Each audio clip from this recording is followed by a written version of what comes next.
Hello बच्चों। आज के दिन की शुरुआत हम आज का सुविचार से करेंगे।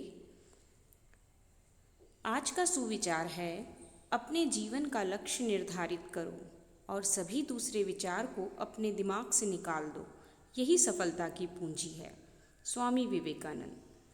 बच्चों, बहुत अच्छी बात स्वामी विवेकानंद जी ने कही है कि हमें अपने जीवन का लक्ष्य हमेशा निर्धारित करना चाहिए और जितने भी दूसरे अन्य विचार हैं उन्हें अपने दिमाग से निकाल देना चाहिए, तभी हम सफलता की ओर बढ़ सकते हैं, सफलता को प्राप्त कर सकते हैं।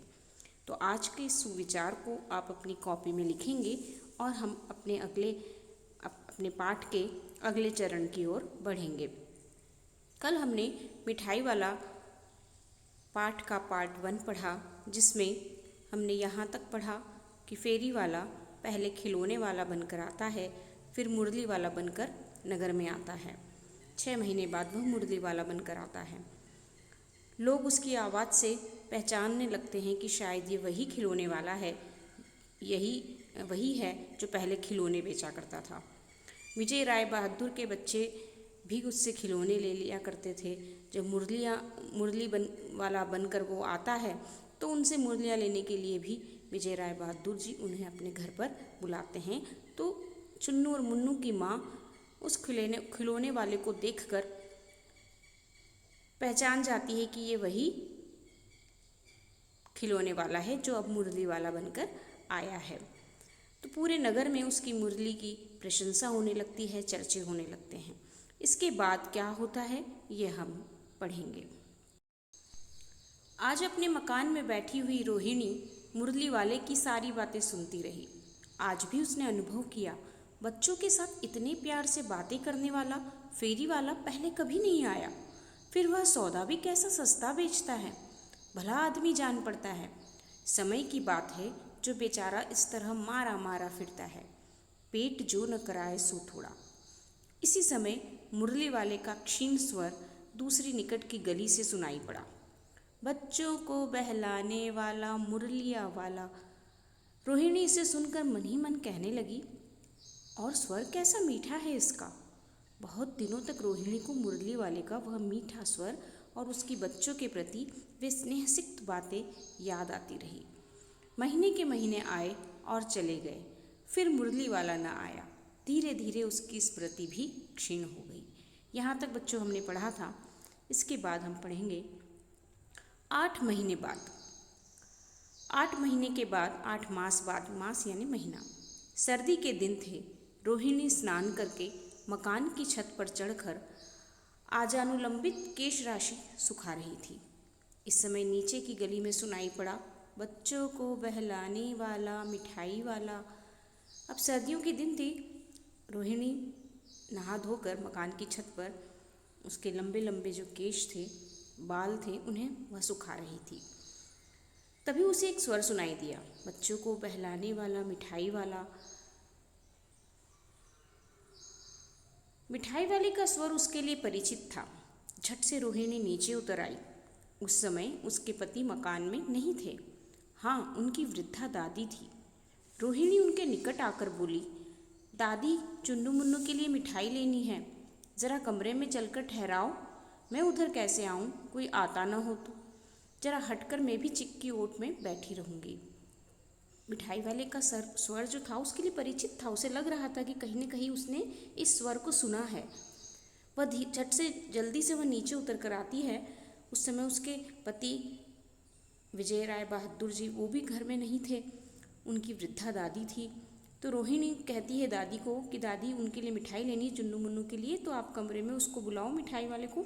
मैं कैसे आऊँ, कोई है अगर हो तो मैं पर्दे की ओट से मैं वहाँ खड़ी बैठी रहूँगी। ठीक है ना, पर्दे की ओट में वहाँ खड़ी रहूँगी, दीवार की ओट की तरफ। दादी उठकर कमरे में आकर बोली, ए मिठाई वाले, इधर आना।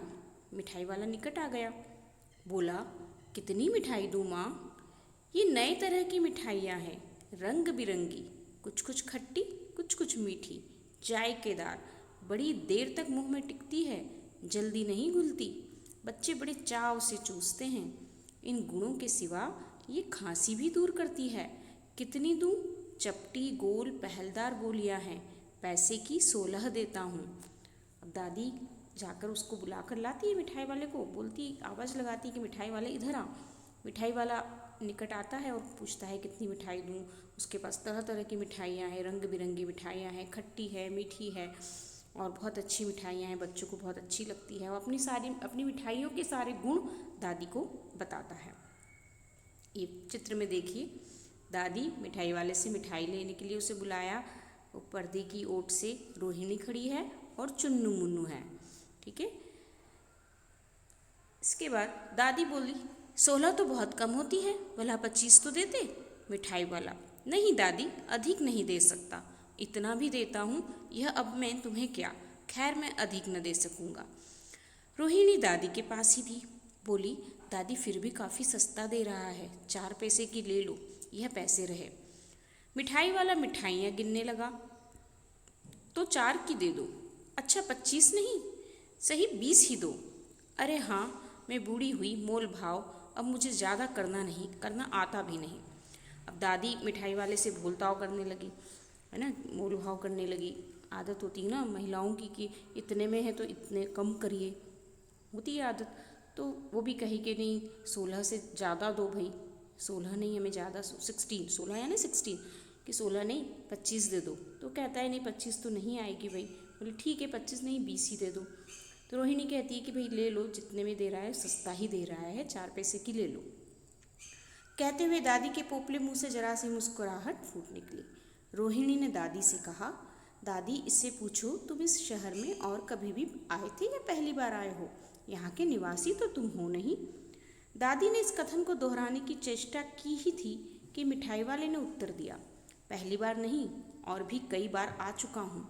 रोहिणी चिक की आड़ ही से बोली, पहले यही मिठाई बेचते हुए आए थे या कोई और चीज़ लेकर? मिठाई वाला हर्ष, संशय और विस्मय आदि भावों में डूबकर बोला, इससे पहले मुरली लेकर आया था और उससे भी पहले खिलौने लेकर। रोहिणी का अनुमान ठीक निकला। वह तो अब उससे और भी कुछ बातें पूछने के लिए अस्थिर हो उठी। वह बोली, इन व्यवसायों में भला तुम्हें क्या मिलता होगा? वह बोला, मिलता भला क्या है, यही खाने भर को मिल जाता है, कभी नहीं भी मिलता है, पर हाँ संतोष, धीरज और कभी कभी असीम सुख जरूर मिलता है, और यही मैं चाहता भी हूँ। सो कैसे, वह भी बताओ। मिठाई वाले की आवाज़ को वो जाना पहचाना उसे लग रहा था। तो रोहिणी पूछती है कि भाई तुम पहले भी मिठाई बेचते थे या कुछ और बेचते थे? तो वह बताता है कि नहीं, मैं पहले मुरली लेकर आया था, उसके पहले खिलौने लेकर। तो रोहिणी जो सोच रही थी वह सही निकला। अब उसे और भी उससे बातें करने के लिए मन कर रहा था कि वह और भी कुछ पूछे कि भाई इस धंधे में तुम्हें क्या मिलता, व्यवसाय यानी ये जो रोजगार वो कर रहा था क्या मिलता होगा। तो वह ये सारी बातें उससे पूछती है। तो वह कहता है कि भाई बस खाने को मिल जाता है, कभी कभी खाने को भी नहीं मिलता, लेकिन मुझे संतोष और सुख बहुत मिलता है। सो कैसे, वह भी बताओ। अब व्यर्थ उन बातों की क्यों चर्चा करूं, उन्हें आप जाने ही दें, उन बातों को सुनकर आपको दुख ही होगा। जब इतना बताया है तब और भी बता दो, मैं बहुत उत्सुक हूँ, तुम्हारा हर्जाना होगा, मिठाई मैं और भी ले लूँगी। अब उसकी बड़ी इच्छा हो रही थी रोहिणी की जानने की कि वो क्यों मिठाई का काम कर रहा है, वो क्यों गली में फेरी लगा रहा है, सारी बातें वह जानना चाहती थी। तो कहता है कि भाई जाने दो, क्यों चर्चा कर रहे हो, आपको भी दुख होगा। तो रोहिणी कहती कि इतना तुमने बताया है तो और बता दो, मुझे जानना है, तुम्हारा हर्जाना होगा मतलब तुम्हारा कोई नुकसान नहीं होगा, मैं तुम्हारी और मिठाई ले लूँगी। अतिशय गंभीरता के साथ मिठाई वाले ने कहा, मैं भी अपने नगर का एक प्रतिष्ठित आदमी था, मकान, व्यवसाय, गाड़ी घोड़े, नौकर चाकर सभी कुछ था, स्त्री थी, छोटे छोटे 2 बच्चे भी थे। मेरा वह सोने का संसार था, बाहर संपत्ति का वैभव था, भीतर सांसारिक सुख था। स्त्री सुंदरी थी, मेरी प्राण थी, बच्चे ऐसे सुंदर थे जैसे सोने के सजीव खिलौने। उनकी अटखेलियों के मारे घर में कोलाहल मचा रहता था। समय की गति, विधाता की लीला, अब कोई नहीं है। दादी, प्राण निकाले नहीं निकलते, इसलिए उन बच्चों की खोज में निकला हूँ। वे सब अंत में होंगे तो यहीं कहीं, आखिर कहीं न जन्मे ही होंगे। उस तरह रहता, घुल घुल कर मरता, इस तरह सुख संतोष के साथ मरूंगा। इस तरह के जीवन में कभी कभी अपने उन बच्चों की एक झलक सी मिल जाती है। ऐसा जान पड़ता है जैसे वे इन्हीं में उछल उछल कर हंस खेल रहे हैं। पैसों की कमी थोड़े ही है, आपकी दया से पैसे तो काफ़ी हैं, जो नहीं है इस तरह उसी को पा जाता हूँ। रोहिणी ने अब मिठाई वाले की ओर देखा, उसकी आंखें आंसुओं से तर है। इसी समय चुन्नू मुन्नू आ गए। रोहिणी से लिपटकर उसका आंचल पकड़कर बोले, अम्मा मिठाई मुझसे लो। यह कहकर तत्काल कागज की 2 पुड़ियाँ मिठाइयों से भरी मिठाई वाले ने चुन्नू मुन्नू को दे दी। रोहिणी ने भीतर से पैसे फेंक दिए। मिठाई वाले ने पेटी उठाई और कहा, अब इस बार ये पैसे न लूँगा। दादी बोली, अरे अरे न, अपने पैसे लिए जा भाई। तब तक आगे फिर सुनाई पड़ा उसी प्रकार मादक मृदुल स्वर में, बच्चों को बहलाने वाला मिठाई वाला। तो बच्चों, इस तरह मिठाई वाले ने अपनी कहानी रोहिणी और दादी को सुनाई कि वह भी किसी नगर का एक प्रतिष्ठित आदमी था। उसके पास सब कुछ था, पैसा, मकान, पैसा, बच्चे, उसकी पत्नी, सब कुछ था। उसकी स्त्री बहुत सुंदर थी, बच्चे सुंदर थे, पूरा घर उसका बच्चों की शरारतों से भरा रहता था। लेकिन उसके साथ ऐसा कुछ दुख हुआ कि उसकी पत्नी और बच्चे कोई नहीं रहा, तो वह अकेला था। इसलिए वह उन बच्चों की खोज में निकलता है और गली मोहल्लों में घूमता है। उन्हें इन गली मोहल्लों के बच्चों में अपने बच्चे ढूंढने की वह कोशिश करता है और उन बच्चों में उसे अपनी बच्चों की झलक सी मिल जाती है। इसलिए वह यह कार्य करता था। तो उसकी आंखें सुनकर, उसकी बातें सुनकर दादी और रोहिणी दोनों दुख से भर जाते हैं और मिठाई वाले की आंखों में भी आंसू आ जाते हैं। तो इस तरह बच्चों, फेरी वाले जो होते हैं उनका अपना अपना दुख होता है, अपने अपने मजबूरी होती है अपनी अपनी, और उसी के कारण वो ये कार्य करते हैं। तो भगवती प्रसाद वाजपेयी जी के द्वारा लिखी गई ये कहानी हमने पढ़ी। अब हम इस कहानी के प्रश्नोत्तर करेंगे।